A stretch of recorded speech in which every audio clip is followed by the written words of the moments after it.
Hello, everyone.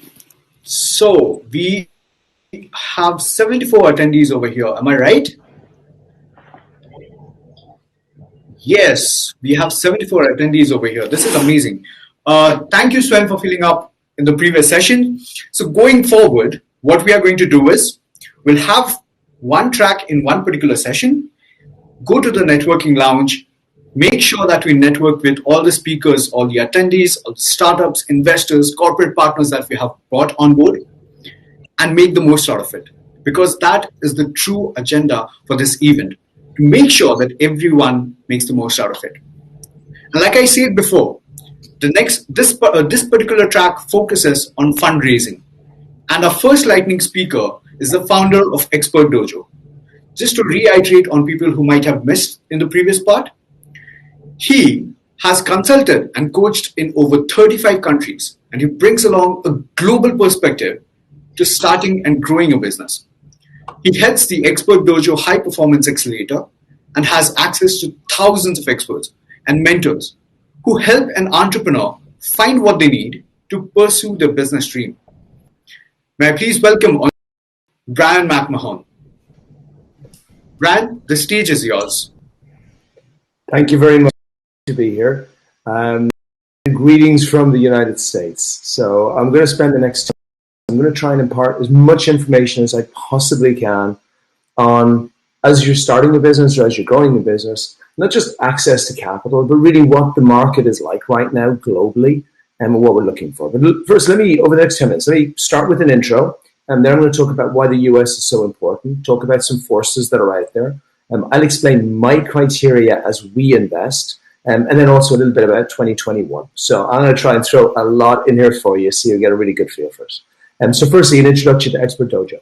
We are the largest accelerator in, I would say, definitely Southern California and probably the southern half of America.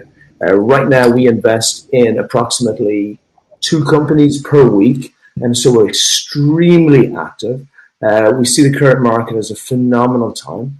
We separate ourselves from many of the accelerators in the United States, and by really focusing on that go-to market and that growth. So you can actually not just be a company that comes in, gets introduced to investors, they're close with you, on your brand, your growth, your plan, your strategy. Like, how do you really find that unicorn that you're looking for? Because the percentage chances of people actually achieving it are so incredibly low that our everybody had a chance to be able to build their own unicorn.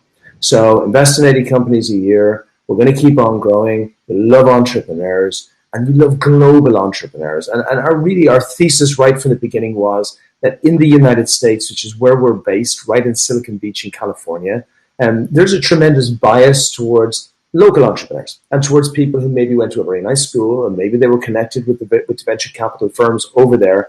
And it was extremely hard for other companies to be able to break in and actually get into that market. So we said, we're going to take entrepreneurs from all over the world. Our current cohort has got entrepreneurs from Africa. We have entrepreneurs from India, which we share with Mainstage, who we love as a partner and we believe are an awesome accelerator and such a fantastic springboard from Europe. We also have other companies from Estonia, companies from the United Kingdom, companies from Canada, companies from Chile, companies from all over the world. So really fantastic time, and we couldn't be happier to be here.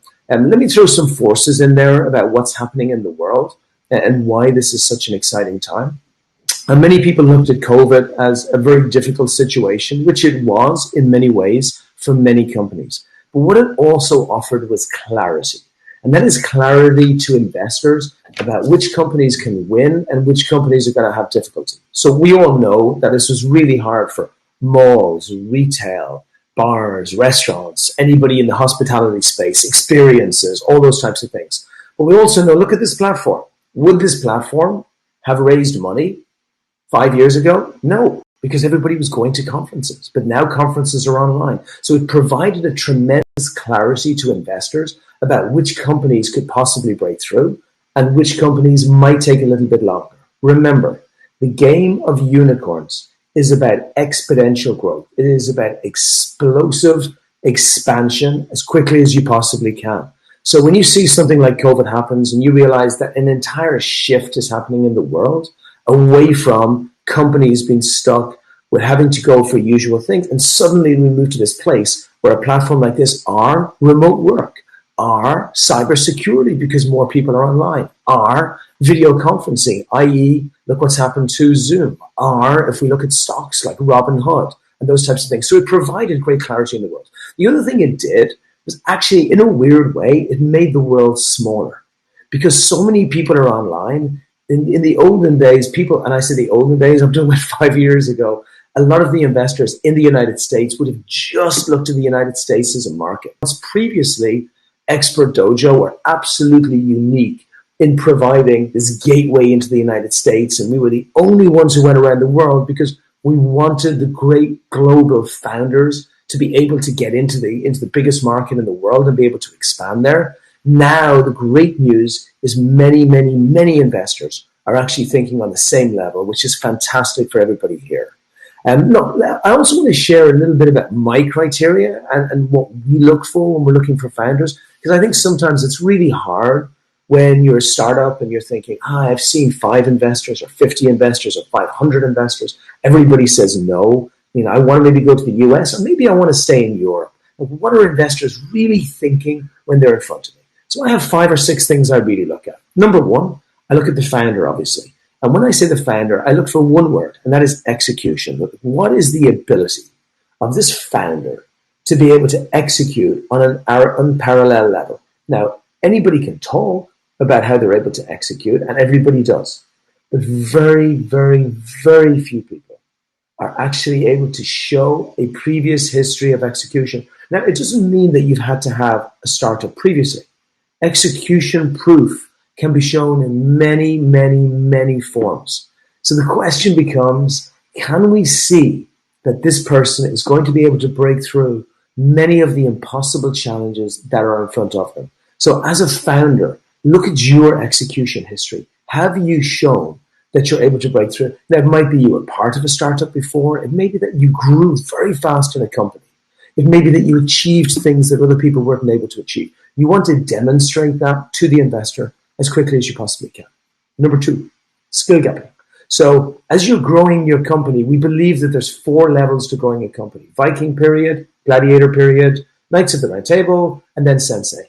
Viking period means you have to be a beast. You have to go out there, and this is what we teach people. You've got to be a beast. You've got to go out, you've got to outreach, you've got to build your brand, and you have to have incredible communication. You have to be that person who gets into a little boat, goes over to the other side of the ocean to another place, and you scare people so much with your brand that they run away from you because they've heard about you sharpening your teeth as you're crossing the ocean. So make sure that you have that Viking period skill gapped all the way through. Second thing that you have to do is you have to make sure then you go to the next place, which is gladiator period. So do you have all of the necessary skills, such as automation, logistics, standards? Are you able to raise finance? Are you a good finance raiser? Can you build your influence level to a place where you can actually show people that you can do things within your team that other people can't do? So, i.e., a lot of these skills, maybe you have a COO who's a logistics person. Maybe you have a CFO later on. You don't need it straight away necessarily in the Viking period, but you definitely need it as you go into the gladiator period. Do you have a CFO that can maybe take care of the numbers and make sure you're okay? Do you have a great logistics person? Do you have a great tech person? Are your skill gaps all the way through? Next period, by the way, is the Knights of the Round Table, where you have all of these heads of everything that are better than you in every period. So again, those skill gaps, we look at them all of the way through. Third point that we look at, are you a good fundraiser? I know people that have had relatively good everything in their company, but nothing special. But you look at these people and you can see, no matter what, these people are going to raise money. They are beasts. So you have to look in the mirror and say, when somebody meets me, do they believe that I am going to raise money from somebody else? Now remember, there is a very big difference between arrogance and passing over a knowledge that you are incredibly good at something and you are going to achieve it. So don't confuse what I'm telling you for being arrogant. Be humble, be kind, be ethical, but be extremely sure. And I would say, if you ever want to read a book which will help you on that, I love the book Pitch Anything. It's a super book and it will actually show you that road. Next thing we like to see is that the market size has the ability for you to be able to do $10 million a month in revenue. And then next thing we want to see is a clear line to you being able to do $100,000 a month in revenue. So I like to make decisions based on math rather than future. Doesn't mean that we won't invest in companies pre-product, but if you have a product, you want to be able to show what you're spending, how you're working, what you're doing allows you to do that. So if you get all of that stuff right, you're in a great place for us and everybody else. And then look, let me finish up in the last 30 seconds with the future of everything, what's happening. This is the greatest time in the world. I really mean that. I've been around this planet for way too long. And as an investor that have invested in over 80, 90 companies already in the last year and a half, I can tell you, the valuations of the companies that are IPOing are better than they've ever been. There are more investors than there ever been in the market. The world is more attuned to startups. There's more early stage investors coming in. The world is more ready, trust me. But you have to be a beast. You have to be prepared to do what nobody else is able to do before, and then you make it. So that's it. That's my 10 minutes. I hope it's been helpful. I hope you have a great Mainstage Accelerator conference. These guys are awesome. Best I've ever partnered with. So anybody who's involved in them, you guys are lucky. Thank you, Brad. Thank you. Thank you so much for that. And here's a quick thing. I run a startup myself. I'm the founder of an automotive startup, and I have interacted with Expert Dojo. That was more of a mentoring session that I got from Expert Dojo. And Brad, all the factors that you mentioned, they are really important for any entrepreneur or any startup who wants to raise funds. And if anyone has any questions, it would be really helpful if you could post them in the question and answer section. That is next to the feed section. You can click on there and you can post all your questions. Since there are none, would anyone would like to ask any questions to Brian? Asking. It's Angelica, the co-founder of Group GREWP, was asking what was the name of the recommended book for pitching. Thank you. Book is called Pitch Anything. One of the greatest books I've ever read about how to prepare yourself as a person to make sure that you can communicate in the best way to people in the room. It will rock your world. Perfect. So thank you, Brian. Thank you for that. Now moving on, what we have is all the tracks have been divided into certain sections. We start with the lightning talk, and then we move on to the round table, where we have a moderator and few speakers who talk about the particular topic. And then we move on to the fireside chat.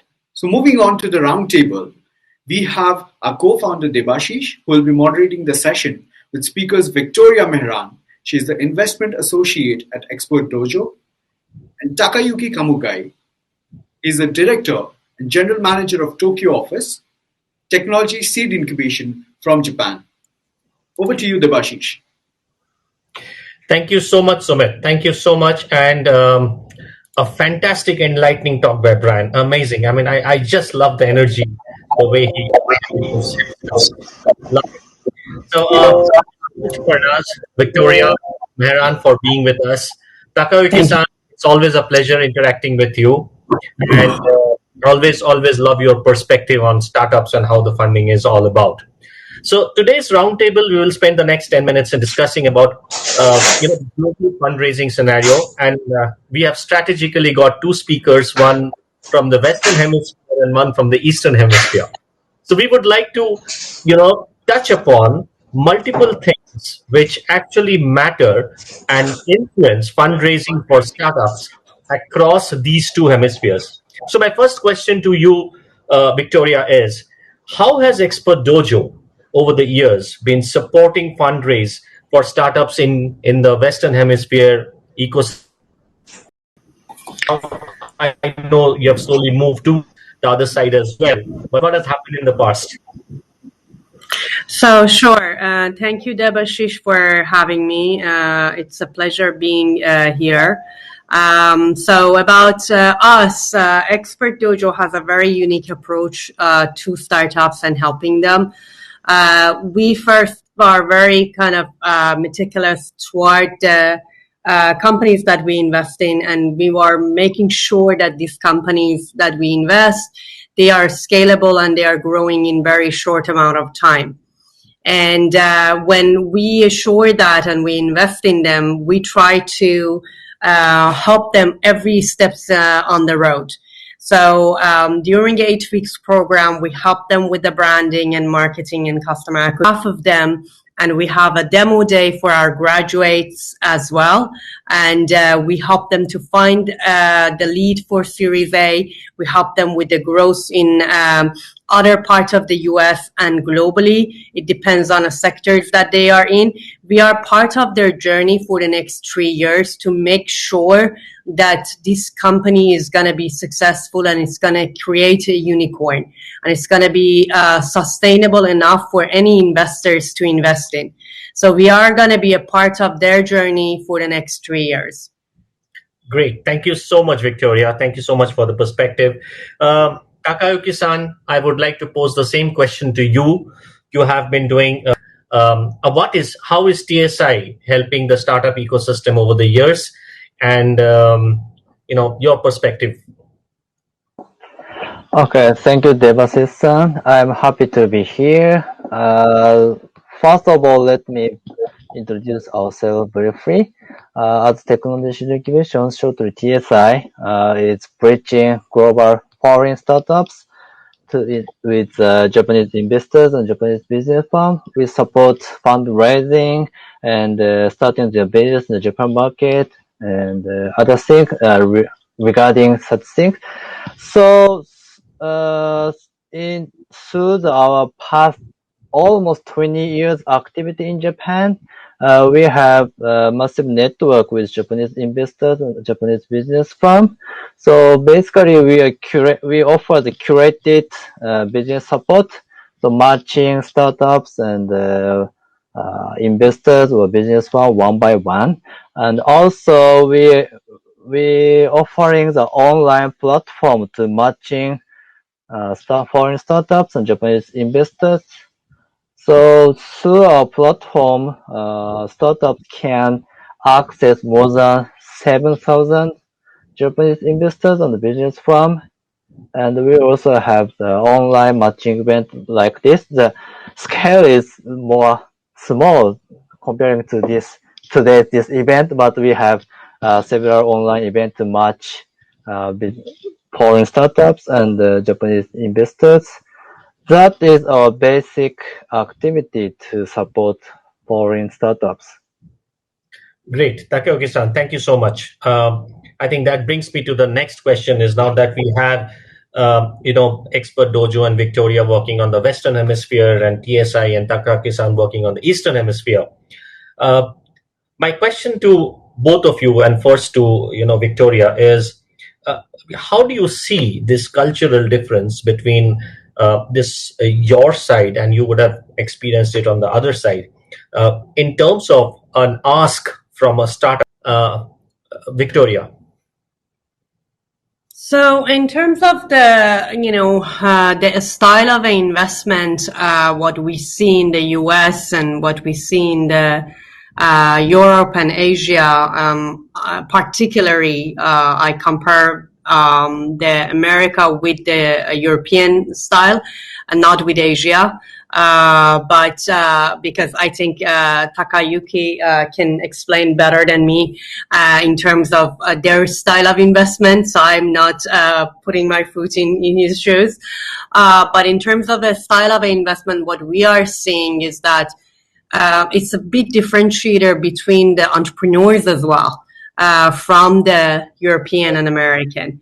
In America, the people, when they start a startup, they are thinking about growth. They're born with this, mentality that the company is the venture backed when they grow fast. And in the European side, what we see is that the founders, they take their time. And investors are the same. So they are very conservative in terms of investment and in terms of, kind of investing in the founders. In terms of, in the US, we always ask, so how much you need to grow faster? In European, what we see is that they keep, cutting the edges of how you can cut the operational cost, how you can be more efficient. And these two are completely different, mentality in terms of, founders and investment we see. We believe that, because we are American, we believe that building a sustainable company needs a lot of strategy and needs to act fast. Company, they can achieve what they want to achieve in 10 years and 15 years, but this is not the venture-backed model. Venture-backed model is that we help a company to grow fast and grow sustainable. So that's the kind of a big differentiator that we see in the style of investment and the founders that we have in Europe and in America. I think I pass it to Takayuki to talk about Asia as well. Takayuki-san, over to you. Okay, thank you. It is very impressive to hear the Western Hemisphere about that. So, about that in Asia, especially in Japan. So, as you know, Japan is island country, so many Japanese don't have global perspective, unfortunately. So it is very same with entrepreneurs.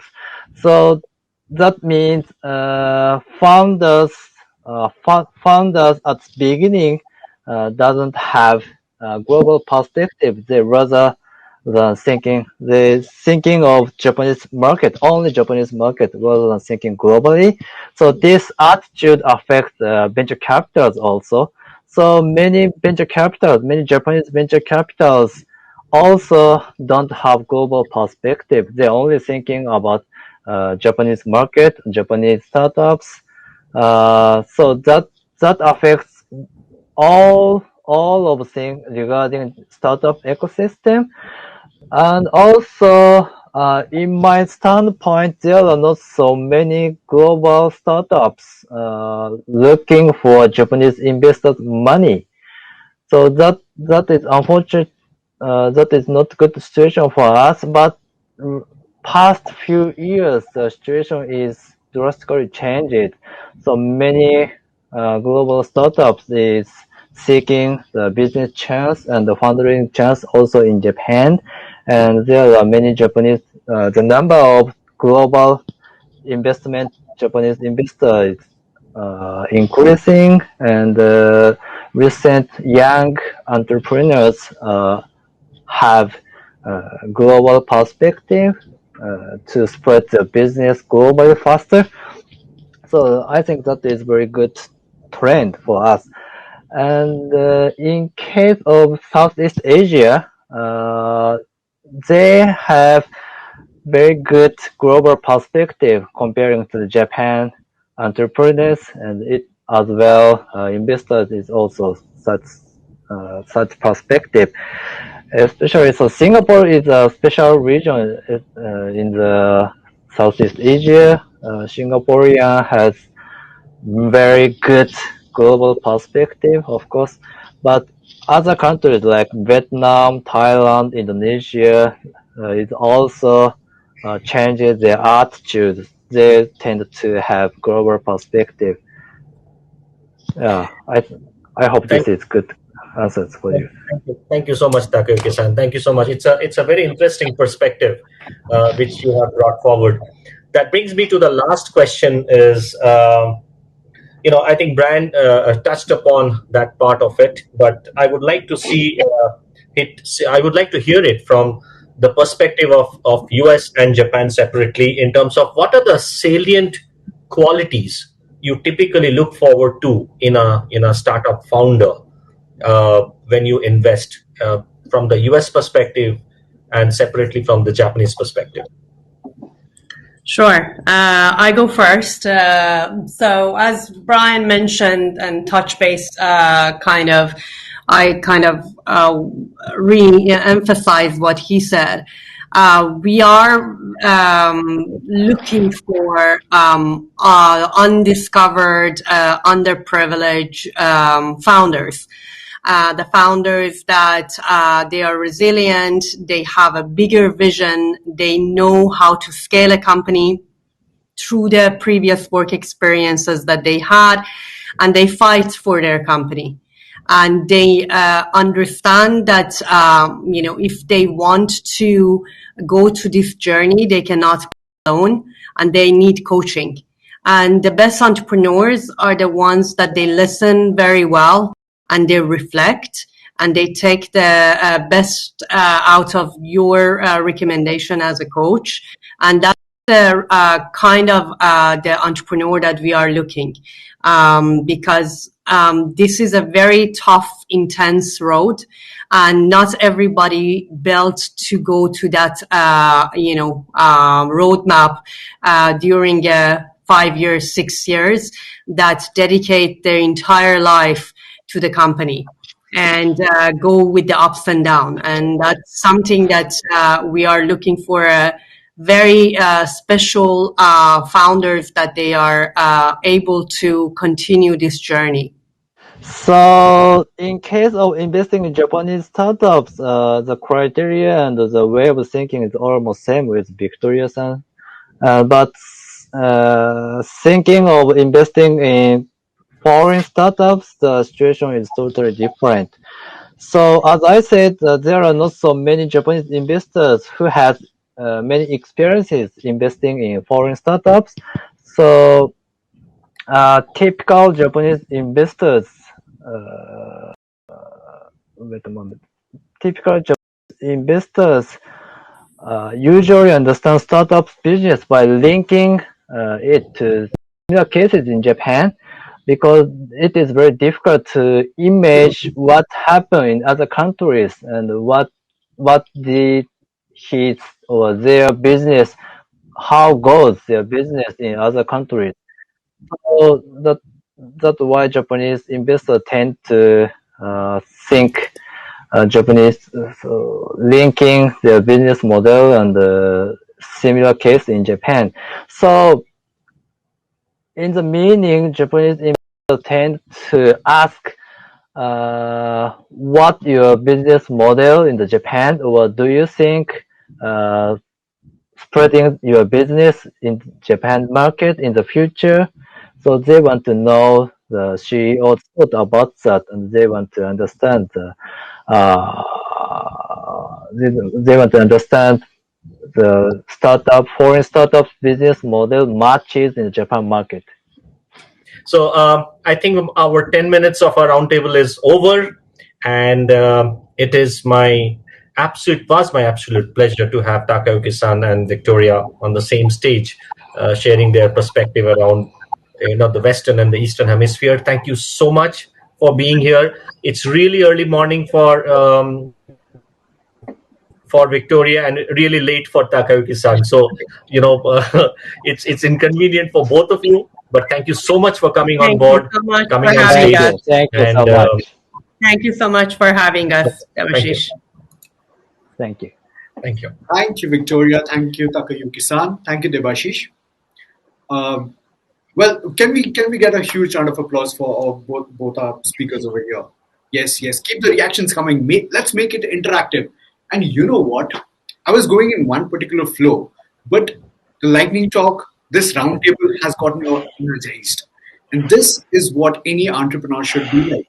If anyone has any questions, So this is not addressed to anyone. This is from Glenn. He's asking, I'm curious how investors see hardware or SaaS companies versus pure software SaaS companies. So basically what he's trying to ask, Anand, is he wants to know the investor's point of view on companies who have hardware and SaaS and companies who have only SaaS. Yeah, I'm working with both hardware companies. In fact, I'm an investor in one. And also SaaS-based companies who are looking for market access in different markets. It's not about the form of the product. It can be a hardware product or a software product, as long as it meets a customer's need and has unique selling propositions which makes it stand out compared to its competition. Those products can go to market anyway. I mean, you find similar kind of valuations between hardware company and a SaaS software company in that sense. In fact, I'm working with two companies, one from a hardware side and one from a software side, and we found a point of collaboration between these two. So the SaaS software complementing the hardware company that I'm invested in, now suddenly it opens up an entirely different market that we look upon. So opportunities are there as long as the product is unique enough, has addressed all the customer needs and priced right in the market. There is always opportunity. Thank you, Anand. Thank you, Anand. I'm sorry I was on mute. Now, we got to move to the next session, which is a fireside chat. And if any one of you have never attended a fireside chat, and if you have attended sessions where there's a coffee session or a quick interaction between two people, that is what is coming up. That is what is coming up next. So for the fireside chat, the moderator is Ashish, and the speaker is Anand Kadakol. He is the partner of Spring Up Capital. Over to you, Debashish and Anand. Thank you so much, Anand, for coming on board. And so Fireside Chat, the concept is very simple. I will ask very, very pointed and directed questions to Anand. And it will be a quick fire exchange of question answers. Primarily around, Anand, his career, his investments, and what he has been up to. So I will quickly start off. So Anand, your life has been an interesting mix of contrasting and complementing experiences. You are an author, you are a fintech investor and a fintech investor in other technology platforms, and at the same time, you are an organic farmer, and that's very, very interesting. So my question to you is, which out of all these is closest to you? Very difficult question to answer, Deb. But from my perspective, I'm a very intense guy. I mean, whatever I do it with intensity, which the task deserves. So, I mean, for example, tomorrow I'll be in farm the whole day, doing some extremely mundane stuff like digging, tilling, and de-weeding and stuff like that. But at the same time, I'll have time to sit under a tree and think about the next writing project that I have, where I'm at the design stage right now, and also gives me enough bandwidth to sit extremely peacefully under a tree to try and figure out what next for the startup, where is the next investor coming in from, and what we want to do with the startup. So it's a very interesting combination. But I think the whole point here is whatever one does, if one does with his or her heart completely into that particular task, every job that we undertake becomes a joyful experience. It is not a job anymore. It is something that you wake up to every day morning. So yes, thank you, Anand. But the question was supposed to be slightly more difficult than the way you answered it. I wanted you to choose one of them. So which one would you choose? Yeah, startup world is a companies, and it changes the next day and it changes the other day, right? You get to meet tremendous amount of talented people. The whole dynamics is very different compared to a corporate world where it's the same face that you see every day, and you try and fix the conflicts within that corporate world at any given point of a time. This is a very interesting space. This ties to the purpose of life that I have, and that is the reason why it is the most interesting for me. Thank you so much, Anand. Thank you. I think that's probably the answer I wanted to hear from you. So my next question to you would be your book, I Krishna. What was the inspiration from modern day to you becoming an author in this busy time of your life and career? Who is it directed to? Whom have you actually thought when you wrote this book? And how do you think our startup founders will be benefiting from this book? I think the foundation was laid way back in my life when I was a very young boy, and I understood that my grandfather used to write, and I read what he wrote. This was probably 45 years ago, 40 years ago. I started thinking of writing when I was back in school. I used to spend hours and hours in libraries trying to take down some ridiculous notes as a research material those days. But then it happened 3 or 4 years ago. Again, my wife is a big inspiration because she pushed me into, get up and do stuff rather than just keep thinking about it. The whole idea was, again, the idea came up when I was sitting in my farm. Point of repetition, this is something splashed, something just struck me saying that this could be a genesis of an idea for a book. And then when I did the research, the more deeper I got into it, it became extremely complex subject, and that pulled me into focusing on this. Now again, where does this stand in the modern world? Why did I do it? If you look at Krishna's life, and who know Krishna's life and who don't know, his life was dedicated towards working with others. It was never about him as an individual. It was never about what he could do with his life, though he could do anything he wanted to, but then he always focused upon what others could get benefited from his existence and his presence. The lessons that one learns is how he created moat for himself when he was battling Jarasandha, how he took the people who supported Jarasandha one by one, creating a moat for himself for the final battle with Jarasandha. In that sense, there is a big lesson for startup guys here. Whatever you do, look at the opportunities and risks and create a moat for yourself, and tackle those issues one by one, and you get to be pretty successful in what you do. Great. Thank you. I think this perspective was something which I was looking for. My last question, Anand, I think we are just about, we need to be in time. We've got a long list of, we've got a long day ahead. So my last question to you is more about your investment portfolio, Anand. What kind of startups have you invested in? What has been your experience in terms of investing in startups from smaller towns, from founders coming from a very modest background? That would be really interesting to know. Yeah.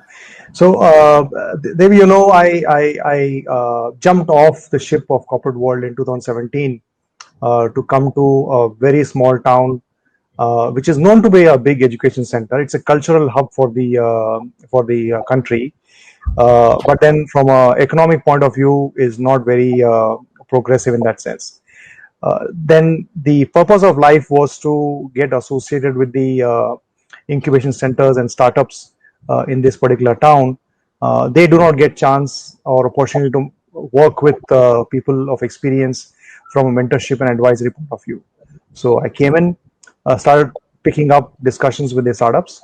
There were a couple of them who absolutely stood out, and one or two meetings, my mind was very clear that I need to invest in this company for scale. These companies have turned out to be, one company is a IoT hardware company whose office I'm sitting right now. This company started off with nothing when we began the whole story. They were doing odd jobs with the devices that they had. When the focus came in, today they are on the verge of a couple of $1 million of order already in pocket, and few more $1 million of order in the pipeline. This could be a $100 million company story in a couple of years. That is where we want to take this company. And as we speak, they have signed up with every large distributor in the world. You name the distributor, SM Electronics, you name Nordics, you name Realtek. They have them as customers, and they're supplying all over the world. There are other companies in medtech, edtech services, again coming out from small town, having very unique product.